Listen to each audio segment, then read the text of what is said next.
Welcome to morning మన్నా. మరొకసారి వాక్య దర్శనం కొరకు ఇర్మియా గ్రంథం 29వ అధ్యాయం 11వ వచనం. నేను మిమ్మల్ని గూర్చిన ఉద్దేశించిన సంగతులను నేను ఎరుగుదును, రాబోవు కాలమందు మీకు నిరీక్షణ కలుగునట్లుగా అవి సమాధానకరమైన ఉద్దేశములే కానీ హానికరమైనవి కావు. మరొకసారి దేవుడు మంచి వాగ్దానాలను మన జీవితాలు అనుగ్రహించేవాడు. ఆ వాగ్దానాలను స్వతంత్రించుకోవటానికి, శ్రేష్టమైన వాగ్దానాలు మన జీవితాల్లో రావటానికి 4 విషయాలు ఈ ఉదయకాల సమయంలో గ్రహించాలి. మొట్టమొదటిది, it is designed for his purpose. ఆయన ఉద్దేశం కొరకు ఇవన్నీ నిర్మించబడ్డాయి, రూపొందించబడ్డాయి అన్న విషయాలను మనం గ్రహించాలి.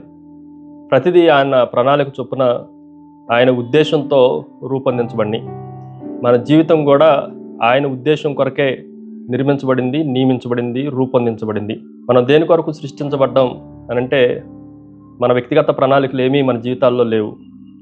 దేవుని ఉన్నతమైన ప్రణాళికల కొరకే మనము నిర్మించబడ్డాము, సృష్టించబడ్డాము, నిర్మించబడతా వచ్చాము. ఆ విషయాలు మనం గ్రహించాలి. రెండో విషయాన్ని మీకు జ్ఞాపకం చేస్తాను. It is a divine knowledge. దైవిక సంబంధమైన జ్ఞానము. నేను ఎరుగుదును అన్న మాట రాయబడింది. ఆయన సమస్తమును ఎరిగేవాడు, సంపూర్ణంగా తెలిసిన వ్యక్తి. ఆయన సర్వజ్ఞాని అన్న మాటలు మనం దేవుని వాక్యంలో నుండి చూడవచ్చు. అంత మాత్రమే కాదు, మన గురించి మనకు తెలియకపోవచ్చు. ఏం జరుగుతుందో, దేని కొరకు మనం నిర్మించబడ్డామో ఆ విషయాలు మనం ఎరగకపోయినా, వాటిని మనం అర్థం చేసుకోలేకపోయినా, వాటిలన్నిటినీ దేవుడు నేను ఎరుగుదును అన్న మాటని దేవుని వాక్యంలో నుండి మనం చూడవచ్చు. దాని మూడో విషయాన్ని మీకు జ్ఞాపకం చేస్తాను. Depend on God's timing. దేవుని సమయం పైన ఆధారపడటం. రాబో కాలమందు మీకు నిరీక్షణ కలుగునట్లుగా, రాబోయే కాలంలో ఏం జరుగుతుందో, ఏమి మన జీవితాల్లో జరగబోతుందో ఆ నిరీక్షణ కలిగి ఉండటానికి దేవుని ఉద్దేశాలన్నీ ఆయన ముందుగా ఎరిగినవాడు.